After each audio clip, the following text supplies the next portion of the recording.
Thank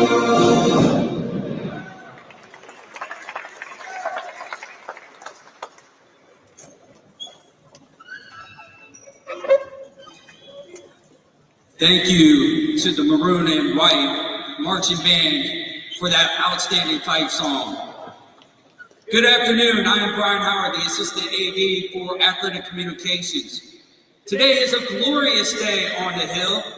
I would like to welcome everyone to the AAMU Event Center for today's introductory press conference as we welcome our new head men's basketball coach, the 11th in program history and 6th since joining Division I.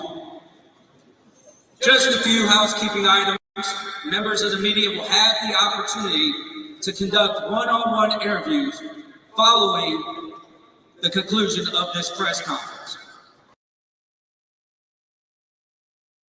The format of this press conference will be the introduction of the university president, Dr. Daniel K. Wims, who will bring remarks, followed by the director of athletics, Dr. Paul A. Bryant, with remarks and introduction of our next head men's basketball coach, Dante Jackson. At this time, I will turn the microphone over to our 12th president of Alabama A&M University, Dr. Daniel K. Wims.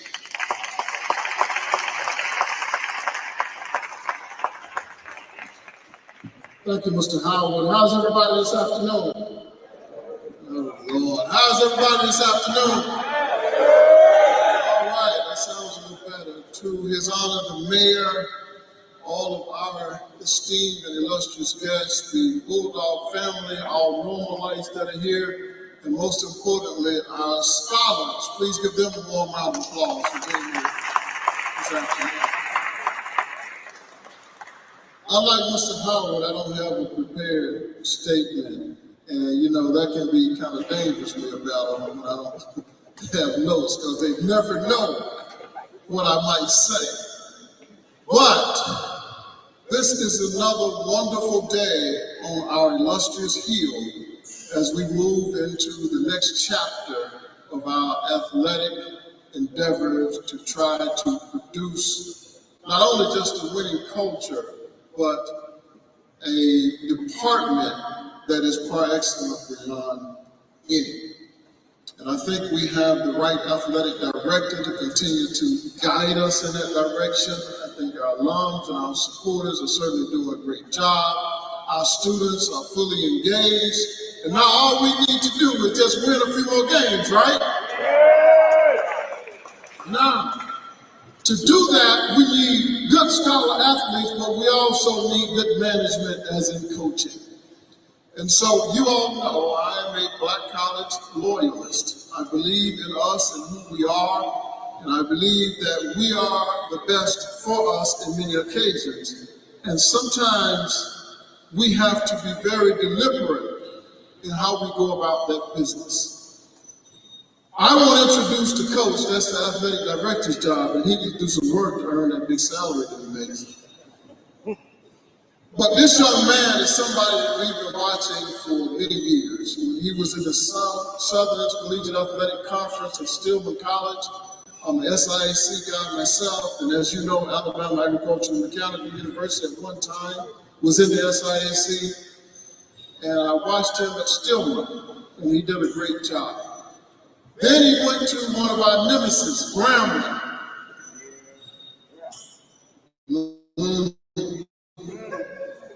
And he did a great job winning a couple of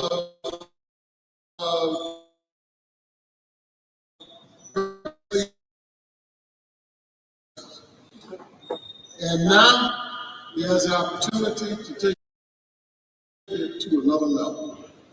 He's a graduate of Central State, a HBCU that I'm seriously familiar with, and another 1890 land grant for those of you who did not know. And this is just a great place for him to be. He and his family, his wonderful wife, and you know we're very family oriented. I just will tell her to be careful where you sit at the games. And so thank you so much for being here. Thank you to this wonderful, great coach for joining us. And now to formally introduce your new coach, our athletic director, the best athletic director in HBCUs, Dr. Paul Brown.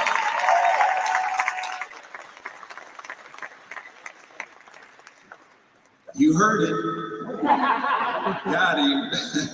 Good Bulldog afternoon, everybody. That's good Bulldog afternoon, everybody. Yes, it's a great day here today.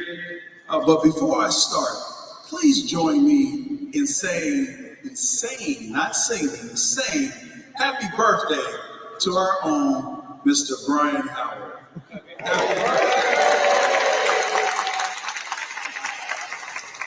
So this process was a focused national search. We had to make sure that we got the best candidate that fits Alabama A&M University. I think we did. And I definitely want to thank the search committee for working over the weekends and at night to solidify this process.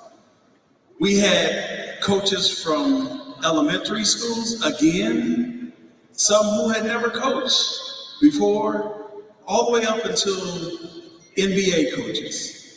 Or those who have coached in the NBA. So I knew that this was a place of destination. This process was very short, but again, focused. And I think we got the right fit. Dante's history, you heard a little bit from the president. He played at Central State, in the great state of Ohio. He went from a player to assistant coach at Central State, and then he became the head coach. He was one of the youngest head coaches in the country. He actually played against me when I was coaching in the great state, and I saw the leadership qualities that he had. He was hired on at Stillman College, and then hired on at Grambling State. Now, again, I say the perfect fit is at Alabama A&M. While at Grambling, he beat some Power 4 schools. He beat Georgia Tech, Colorado, and Vanderbilt. Those are schools that actually paid them to come play. And they walked away with a check and a win. He is a relentless recruiter. He's an outstanding coach, but more importantly, he's an outstanding man. He's an outstanding father and a husband. Please join me in welcoming our next head coach, Coach Dante Jackson.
Wow. What a day, y'all. So I'll be honest, what a day. Thank you for everybody that came out. I appreciate it. But first, I want to thank God for waking me up today. Because without him, none of this is possible. Thank you to President Williams. Thank you for the opportunity to lead this program, sir. Please understand, I don't take this lightly. I look forward to spending a lot of time with you and just seeing your vision so I can duplicate it and we can take this to the next level. And more importantly, administration matters. Thank you to my new boss again. Third time's the charm. For people that don't know, he hired me at Stillman, he hired me at Grambling, and now he done brought me to the Hill.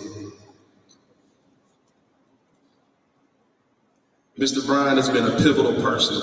Dr. Bryan has been a pivotal person in my life, just for me as my development, as a person, as a man, as a coach, as a mentor. He has been very pivotal to me just being a leader. And in life, we all need that one person that believe in you, that give you a chance to show your talents and show what you can do. And he's been that one believer for me. Thank you to the search committee. I know you guys had a lot on your plate, especially going through a college basketball search. I can only believe how many applications kept coming in. I've been there before. It's nothing like people calling you who ain't called you asking for a favor. Can we get this guy? Can we get that guy? But I just wanted to say thank you for your time because I know your phone was ringing off the hook. Thank you to my wife, my kids, and my family. Thank you for being my biggest supporter. Thank you for being my biggest fan. For people that don't know, I ain't left my wife nowhere. She's been on the road, and I think she the real Coach Jackson. We done went from Dayton, Ohio together to Tuscaloosa, Alabama, to Grambling, Louisiana. Now we're here at the Hill in Huntsville. Thank you to all of us fans, supporters, alums, stakeholders of Bulldog Nation that's sitting in the crowd and that's watching online today. Just know, in order to produce a winner on the court, we need you in these stands. We need your support. We need to make this the toughest place to play in the country. Every fan matters.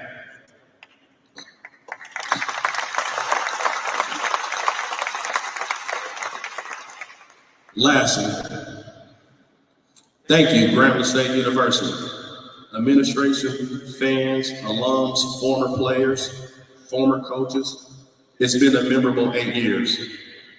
We accomplished a lot of special moments together, and we received a lot of recognition during our time.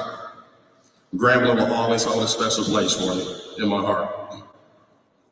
Okay, let's address the elephant in the room now. Why am I coming to the Hill? We, as in my wife and myself, needed a change of scenery.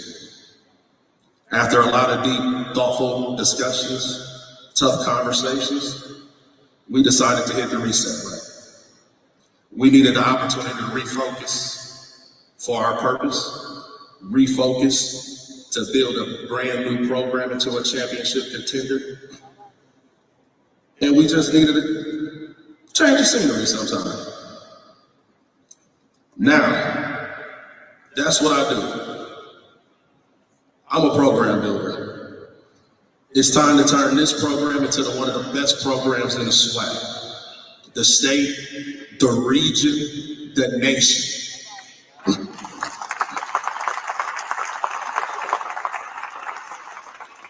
It's time to build something that Bulldog Nation can be proud of, and it's time to build a winner, a championship level program that will compete for championships every single year.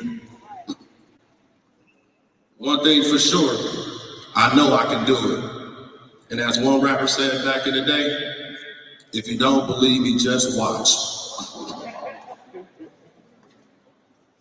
First thing, we are going to recruit, and recruit.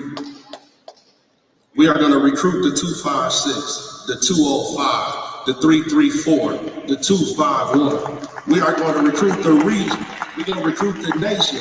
We are going after the best players that fit with us institutionally and athletically. Recruiting is our lifeline. Recruiting is the lifeline to any great athletic program. Second, we're going to have discipline on the court and off the court. We will make sure our program has structure and guidelines to promote success in the classroom and on the court. We are serious about that classroom. Majority of the time I deal with 90% of African American men. And my graduation rate is 95%.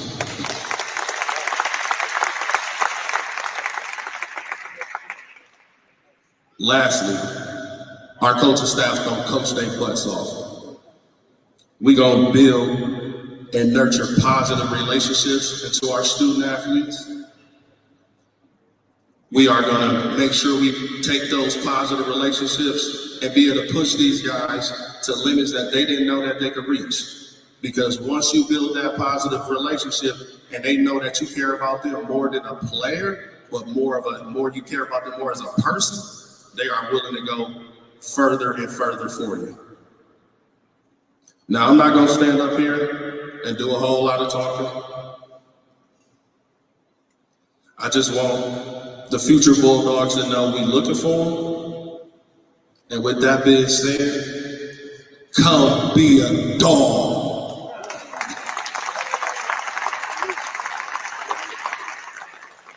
Again, thank you for this opportunity, President Williams, Dr. Bryan, and always, go Bulldogs.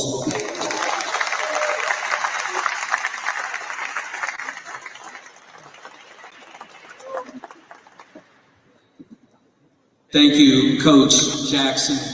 Also, I look forward to working with you yet again. At this time, I want to bring back up Dr. President Wims for some more remarks. What are you trying to say, AD? He was what? Three-time Coach of the Year? Two-time Ben Jobe National Coach of the Year?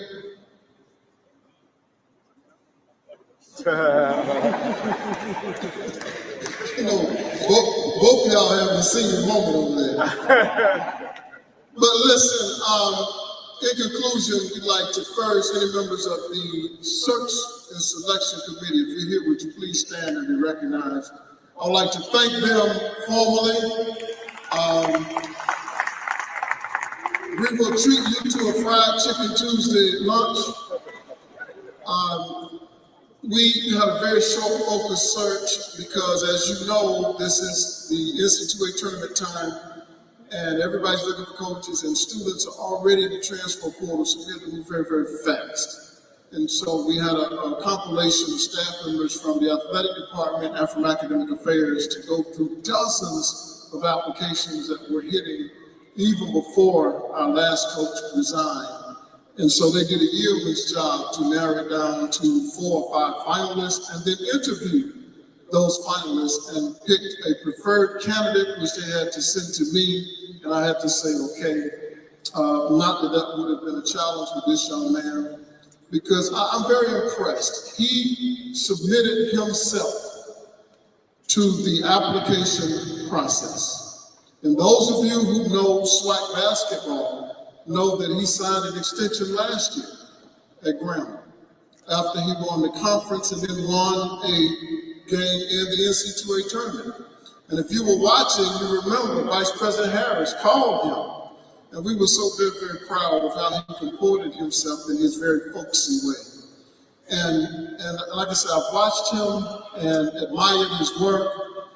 But more importantly, I think now with our ladies basketball coach who's with us now, who won 21 games this season, give her a round of applause.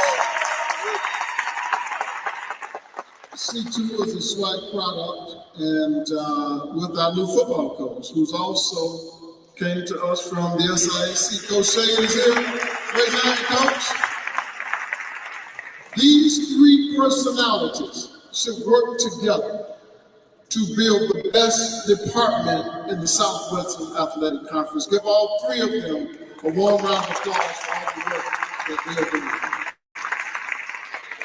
So I'm very, very happy for this young man because last year and this year he had several offers from non-HBCUs.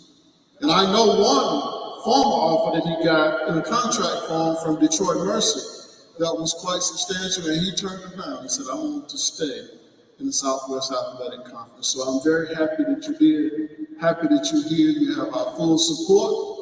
And as we always say, service is start here, go. Let's go. Thank y'all.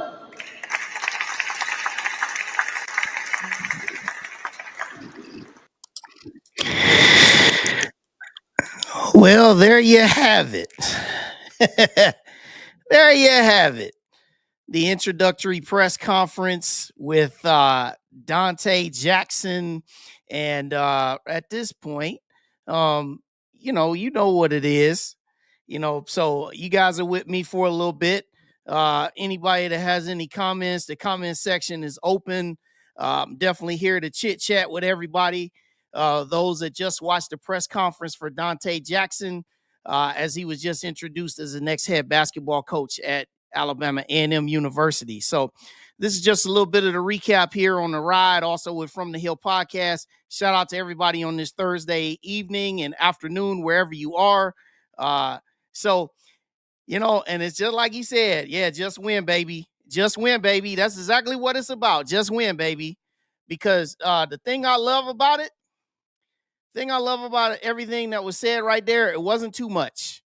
A lot of times people, they get in these introductory press conferences and they start making all these promises and start saying a bunch of things.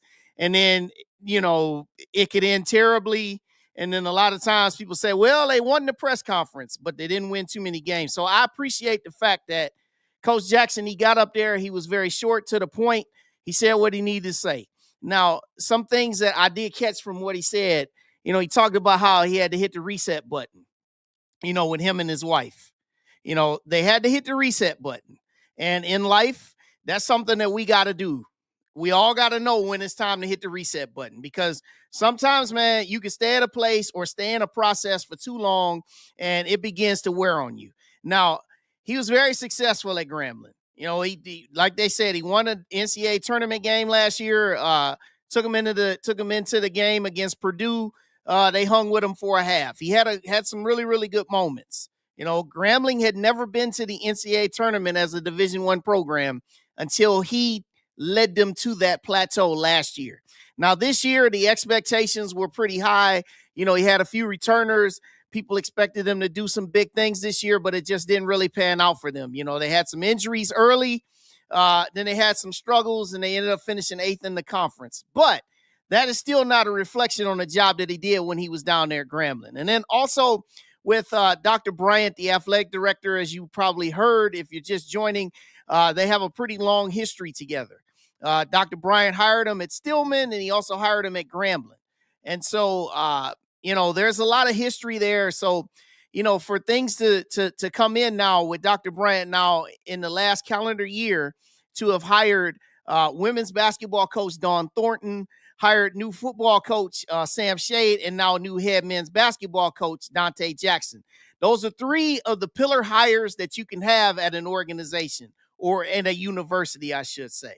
Those are very important hires because as revenue sports like they are, it's always important to try as best as you can to get it right.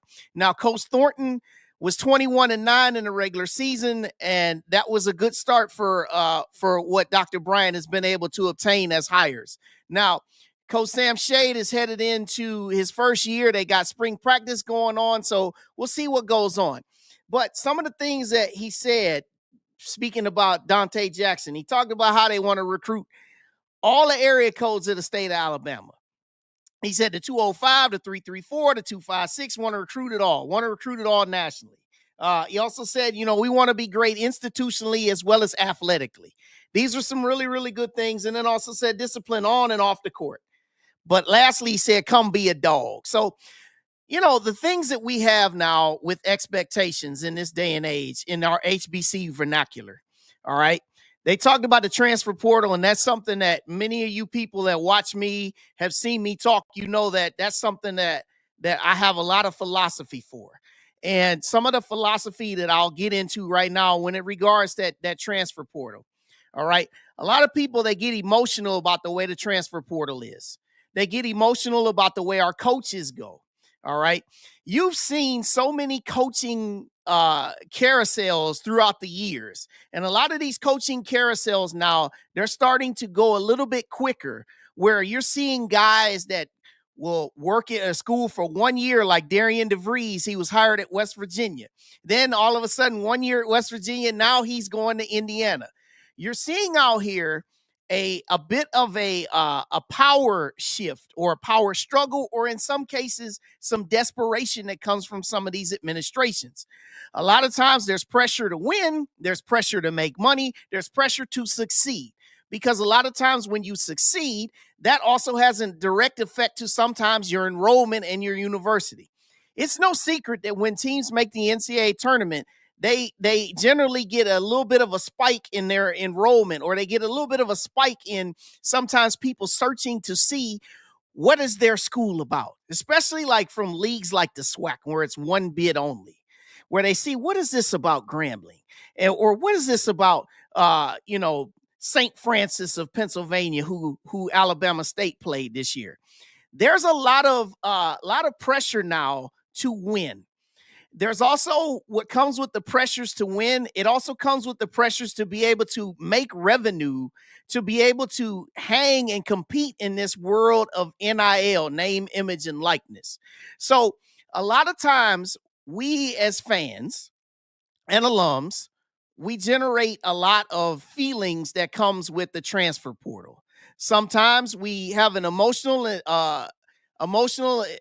attachment to certain players. And sometimes when players leave, we always hear these words about loyalty. Sometimes when coaches leave, we hear these words about loyalty.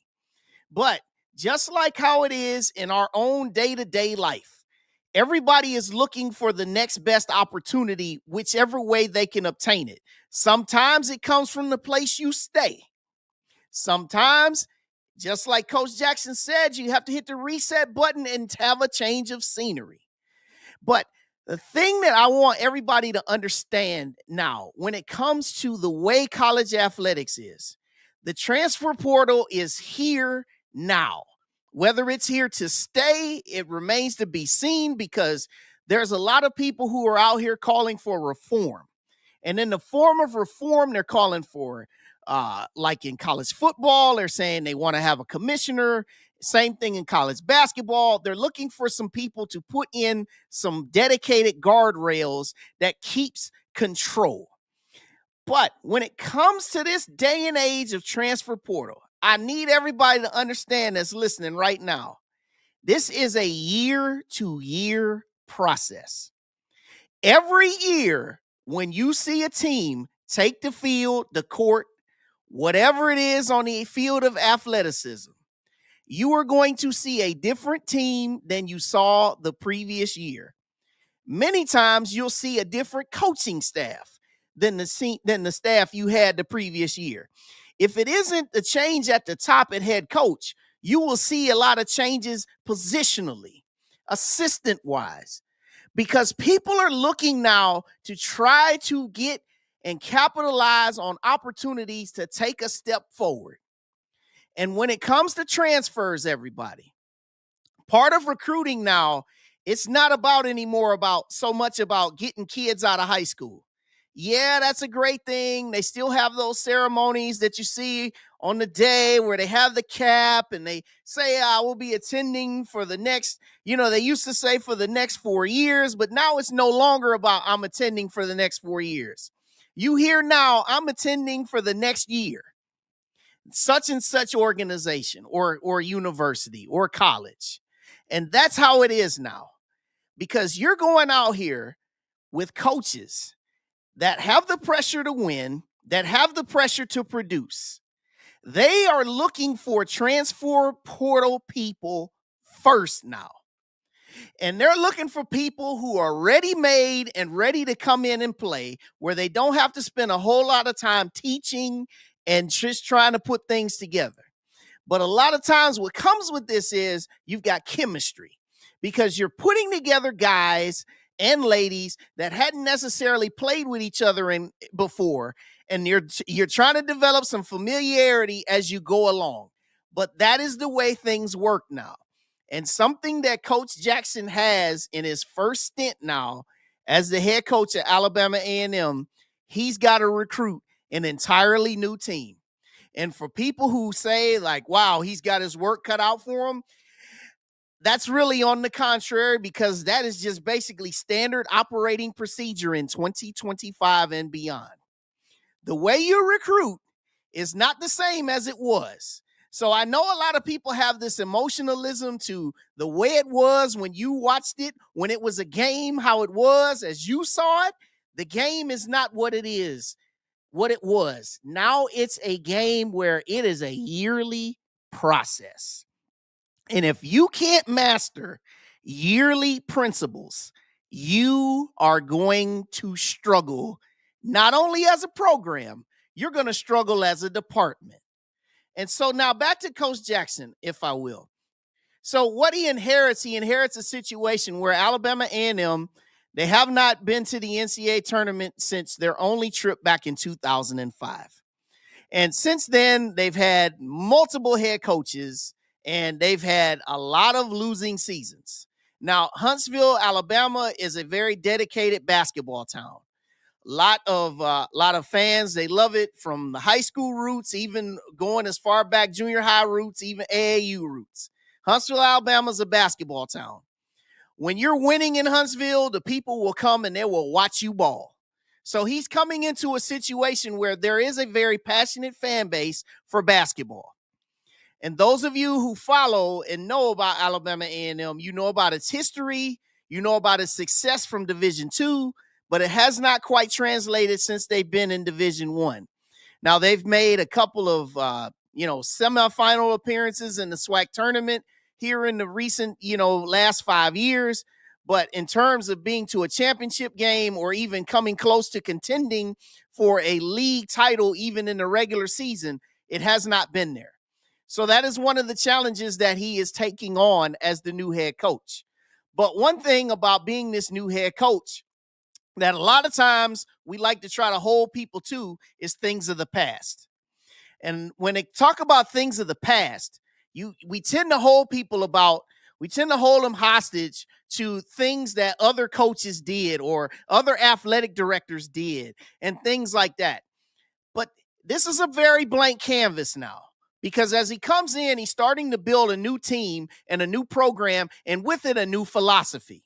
And a lot of things that's going to help him, not just his experience, but also he's going to have to really be passionate from day one.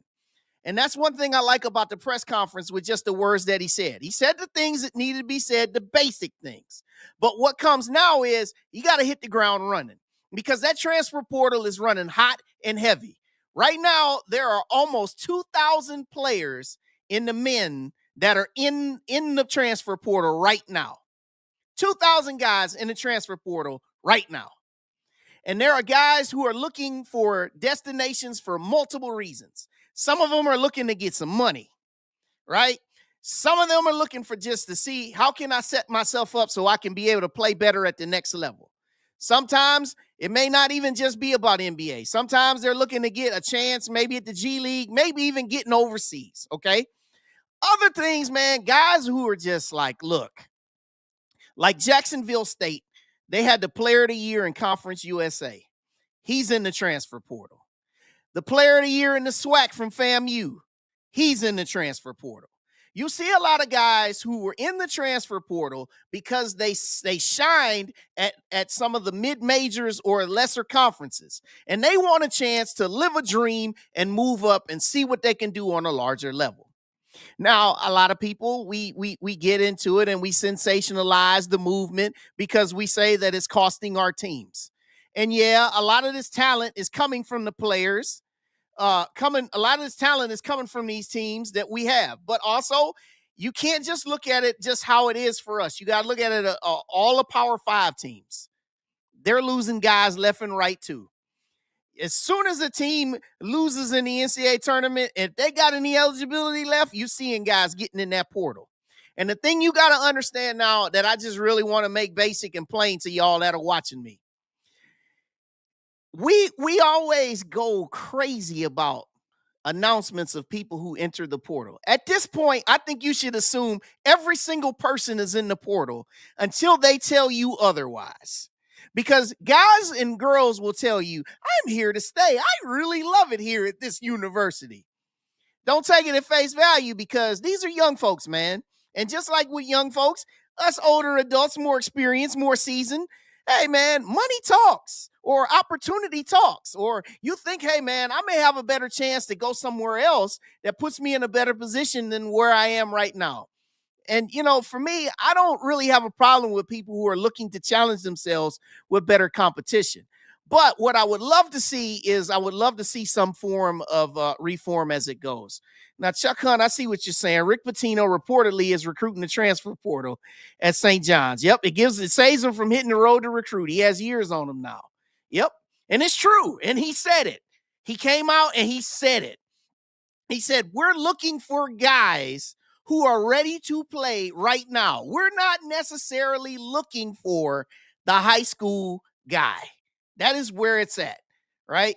And then also, Chuck, I like what you said. The antiquated, stubborn way will destroy athletic programs, which young people are not going to come their way. It's business. And yeah, in antiquated, stubborn ways, you have to be able to roll with the punches. If you are not up on common theme or common business, it's just like regular business out here. If you're not up on common business in the way things go, we always like to use the example of Blockbuster, because Blockbuster, they folded and closed their doors when they were thriving because they refused to change. And that's the same thing when it comes to athletics, man. Because even at our levels of SWAC, MEAC, all of our HBCU levels, we got to be able to adjust with the times, man. I hate to say it, but we got to adjust with the times. I know we like to get on here. We like to troll everybody. We like to get needle, pick, and talk a lot of trash. And we like to just, you know, drag people through the mud when they leave our programs and things like that. But you got to understand, man, it's everywhere. And in everything you do, you have to be able to adjust. It's so hard to use that word, adjust. It's so hard. I know it. No one really loves to hear it. You have to adjust. Now, what I have for you, I'm going to go back. This is something that I talked about previously. All right. These are the non-major conferences here in college basketball, right? You can see them all. They're all up here. SWAC, WAC, MEAC, West Coast Conference, Conference USA, you know, American, all these different places, right? Now, a lot of these places that you see right here, these lower non-major conferences, these folks are producing players to a lot of these bigger programs just like ours are. They are. Same folks. Some produce more, some produce less, but guess what? They're all in the same boat. And this right here on your screen, this is all an arms race.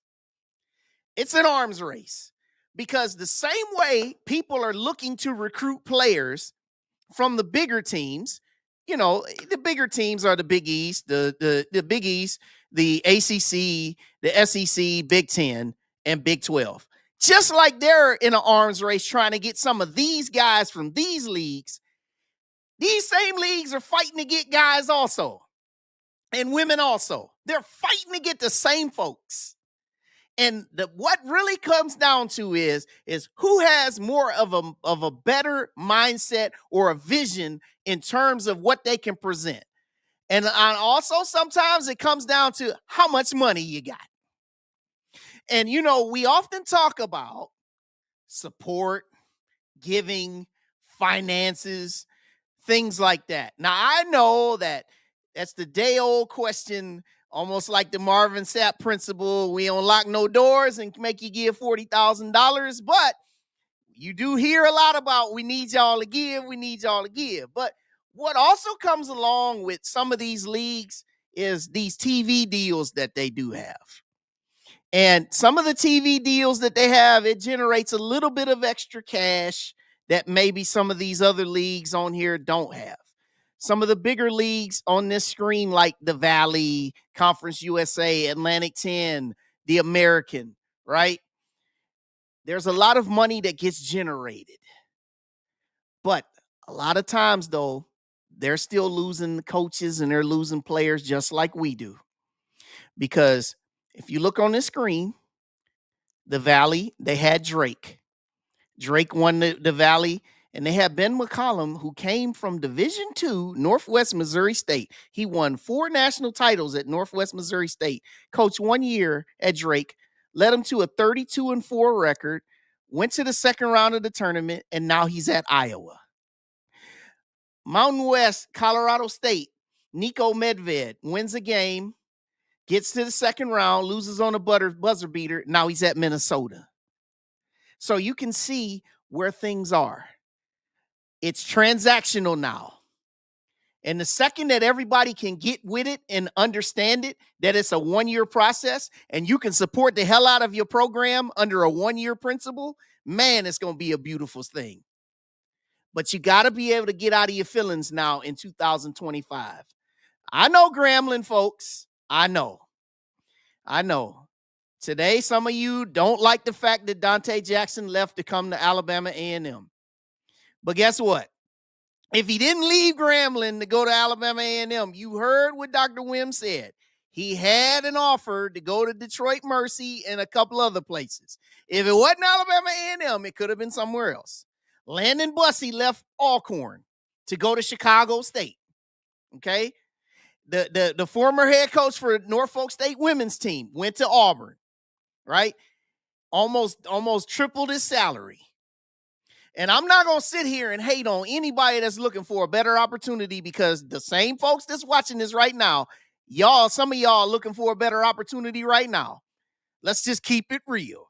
You might not be happy where you're working at. You may not like your boss. He might be tripping. You may not like the vision that's out there. There may not be a vision out there.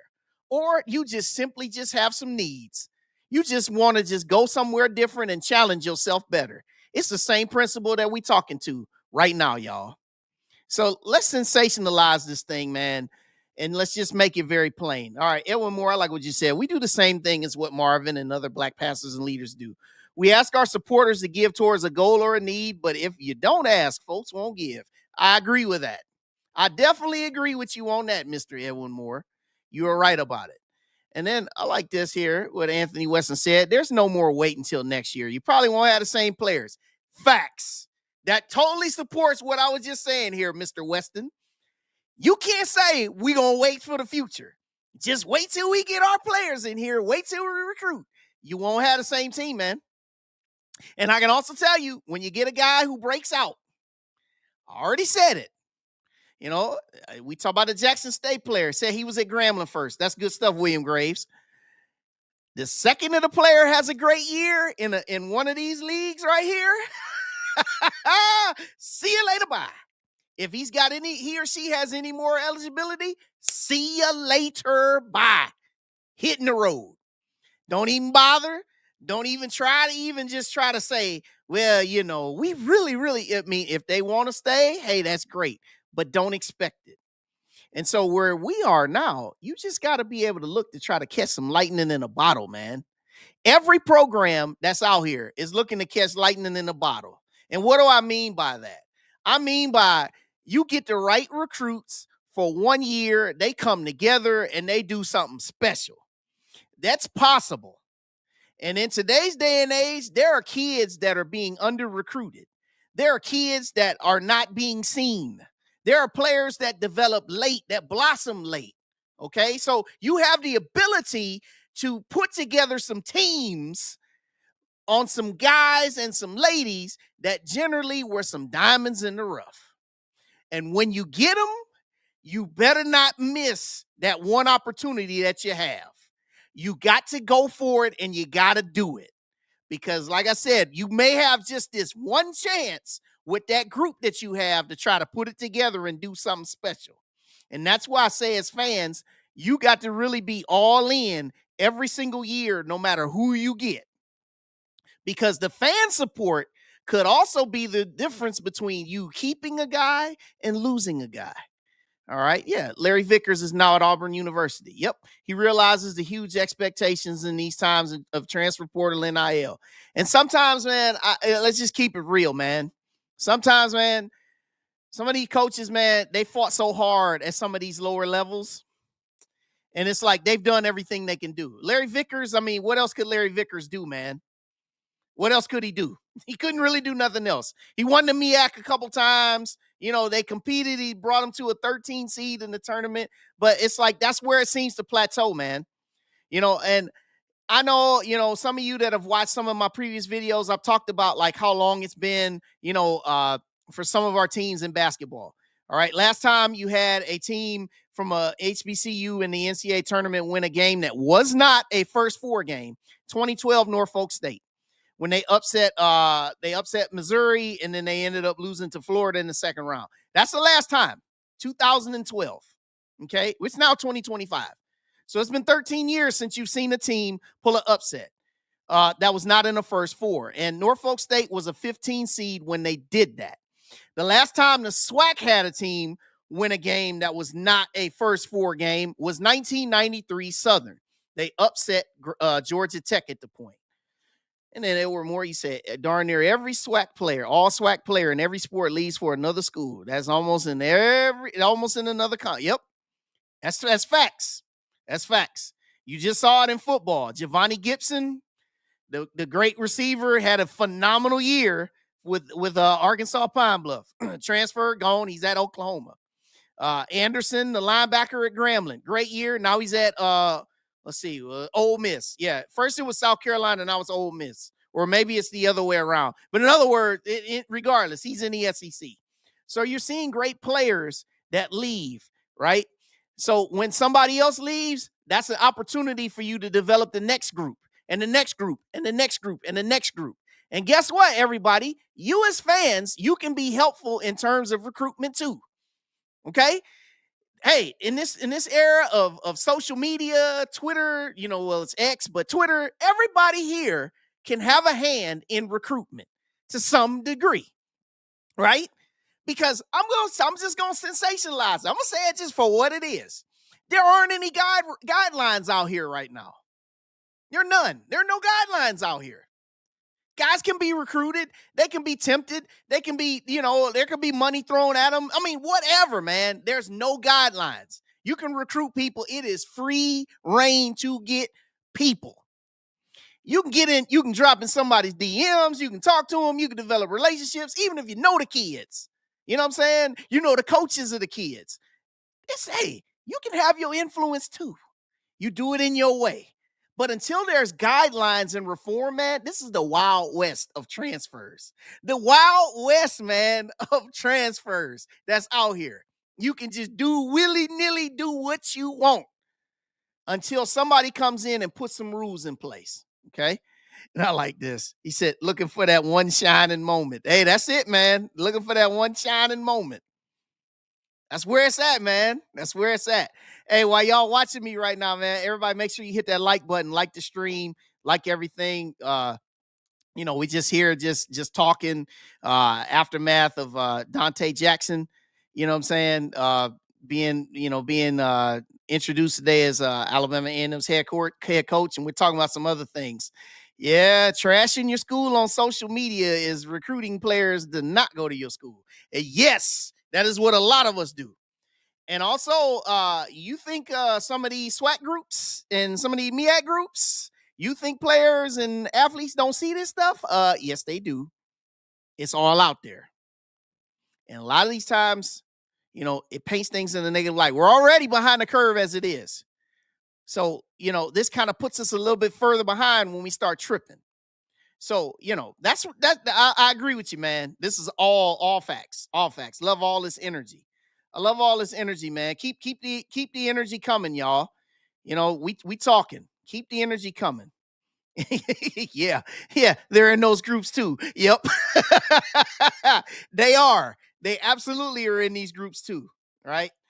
So something else that I had said, a couple weeks ago. These are the conferences that were non-major conference winners in this NCAA tournament, which you know is at the Final Four stage right now. Okay. This is it. 6 conferences out of over 30 plus, right? 6 out of 30 plus that got to win. Okay.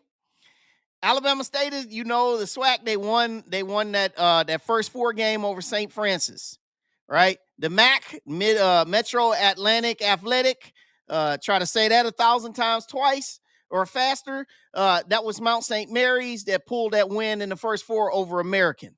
Okay, as you guys know, both of them were 16 seeds, end up losing in the first round, to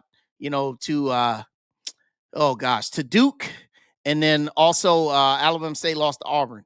Then, Southland, that was Will Wade with McNeese, and Will Wade is at NC State now. They beat Clemson, and then they lost in the second round of Purdue. And then West Coast Conference, there were 2 teams. That was St. Mary's. They had a win in their first round game, lost the second round. Gonzaga won their first game, lost the second round. Valley, I talked about Drake before, lost and won their first round game against Missouri, then lost in the second round. And then Mountain West had 2 teams. They had New Mexico that beat Marquette, and then they turned around and they lost to Michigan State in the second round, and also Colorado State. They lost in the second round. So that's it, man. 6 teams. 6 teams. And so a lot of times we get into boo-hooing and woe is us and, oh, the system is against us. Oh, they're hurting us. The way they're seeding us. The way they put us in the tournament. Oh, cry river. Look at all this, man. Look at all these teams here. Everybody up here had the same scene on Selection Sunday. You know what it was? Everybody gathered together. They're sitting in their folding chairs. They got the screen of Selection Sunday up. It's all good vibes. They got the conference championship trophy. Sometimes they got their t-shirts on. They got their hats on. They may even have the net that they cut down. It's all good. They hear their name called. Yeah, we're having a good time. And then what happens? Get in the tournament and boom, you see this. But a lot of times we want to say, oh, woe is us. They're picking on us. Nah, ain't nobody picking on us, man. It's just the fact is that this is the time where we've got to find ways to step our game up a day at a time. A day at a time. Day at a time. I know nobody wants to hear that. Hard work. Oh, what's that? Yeah, it's going to take that. Everybody. I know we like to joke on ourselves about, so-and-so had empty seats. This team lost to that team. All these different things, man. It's hard work.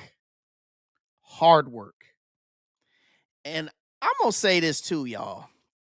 I think what's important too, we as HBCU athletic fans, man, I think we got to become more well-rounded in terms of our fan support and our sporting support. I know football is generally like the flagship sport for us. It gets a lot of the most fanfare, and for good reason. You got the bands, you got the whole game day atmosphere. I know it. But, there's a lot of really good sports out here too that we are doing. As a track and field official, man, there's a lot of really good track athletes in our HBCUs. I like to send a shout out to Demarion Stubbs, man, Alabama State. Dude reached the nationals, outdoor and just this year indoor, and he was in the finals of the Olympic trials in the 200 last year. Also, shout out to Norfolk State, man. They have some really good athletes. We know about how North Carolina A&T rolls. So there's a lot of sports out here that we've got. All right. There's a couple baseball teams that are doing, softball's doing good. There's a lot of sports that we need to really begin to get into beginning to support. But also what comes along with this too is basketball's got to be better. A lot of times, y'all, these games that may come on ESPNU on a Monday night, man, oh my gosh, it's just empty. And I'm not talking about just in a certain place. I mean, it's a lot of places. So we got to do some hard work as a group. But what comes along with doing hard work as a group is we got to really know how to just get down and hold each other accountable. but hold each other accountable to a place where we don't argue with each other. We don't drag each other through the mud. I know that sounds weird. That sounds strange. That sounds foreign.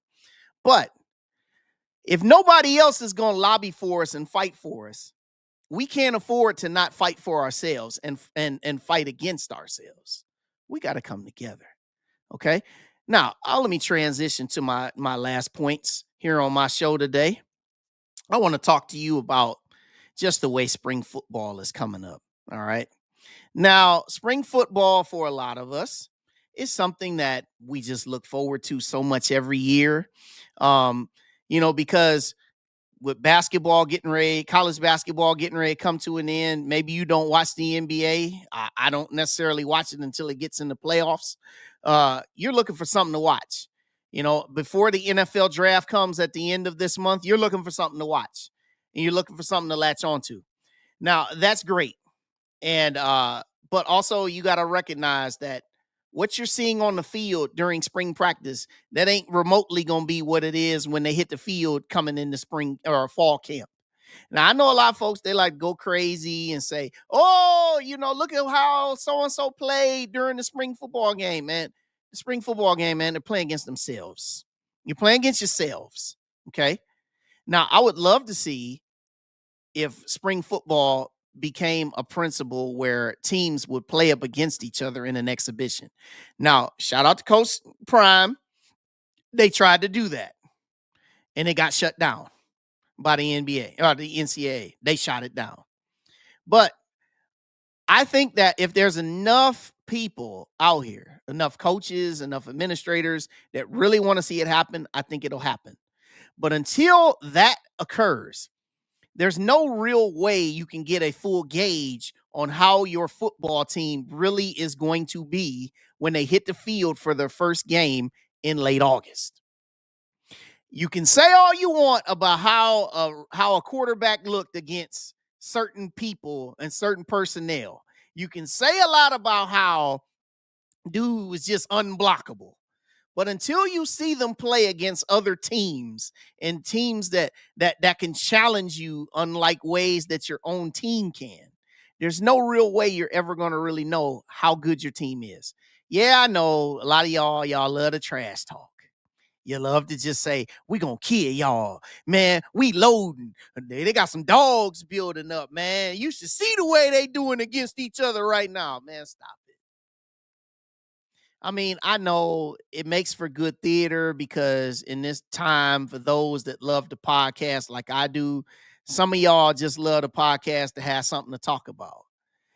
And listen, man, if you're just looking for something to talk about, that's fine. But man, just listen, man. I'm never really been into spring football. Now, I work at Ohio State full time. Every year they offer me the chance to go watch the spring game, usually for free, sometimes for $5 at a reduced rate. I'm like, nah, man, you can miss me with that. I ain't watching two teams, watching the same team scrimmage each other. I'm not doing it. It's just not appealing to me. Now, I'm not going to speak for everybody else here on this stream, but spring football just ain't appealing to me because I'm just not watching glorified scrimmages and practices. It's exciting. You get a chance to see some guys, you get them some extra coaching, but really, man, it's a part of building. That's what spring football really is. You're putting in your packages, you're putting in your system, you're getting a feel for what guys can do conditionally before they get to the summer. Because when they get to the summer with workouts, that's where all the rubber meets the road. Spring football is for what it is. It's conditioning. It's not for trash talk. It's not for flam. It's not for fanfare. It's not for all that, man. And yeah, we've made it into that because when it comes to sports, at that point of the calendar, there's not really much that you can turn to.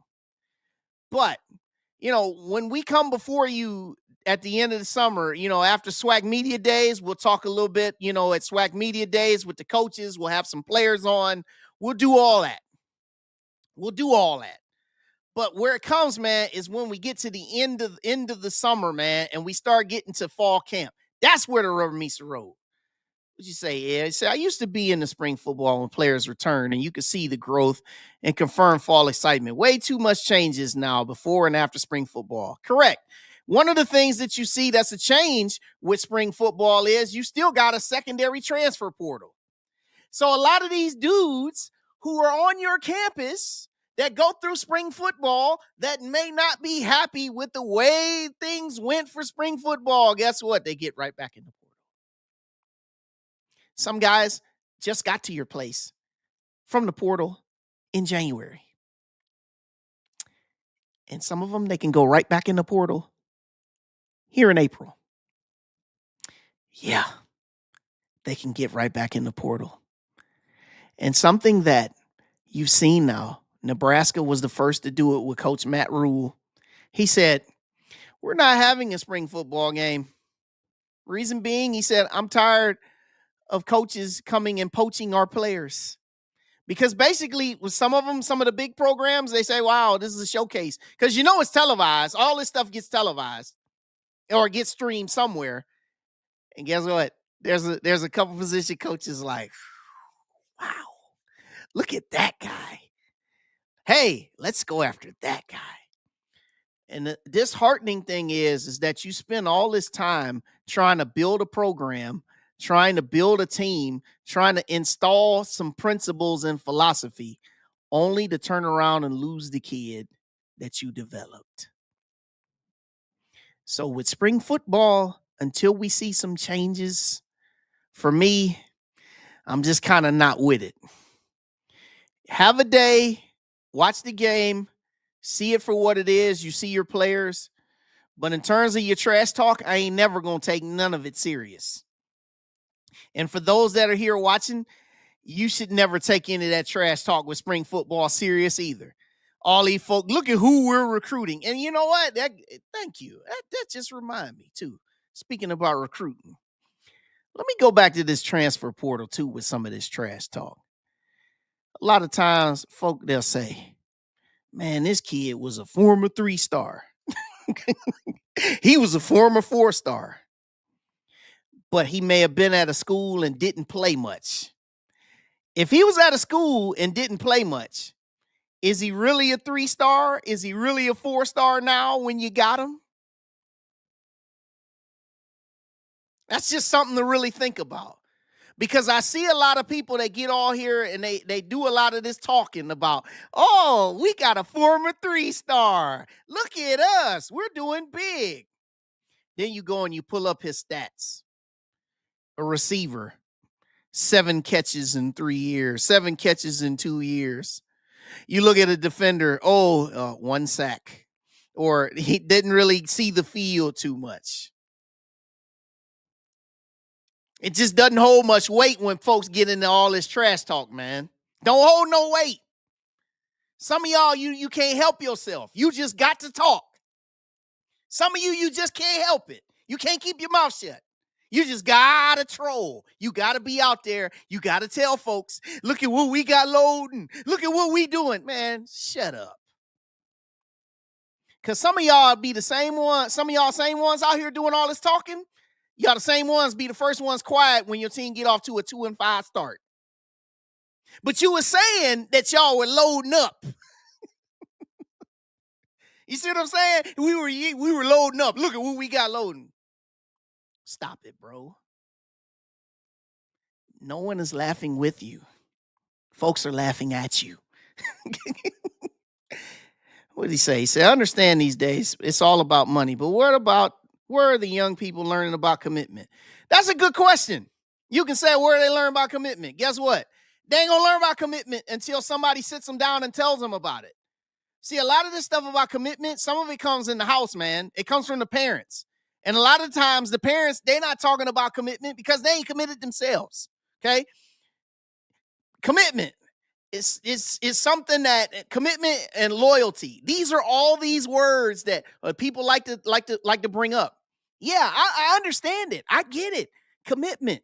What is it?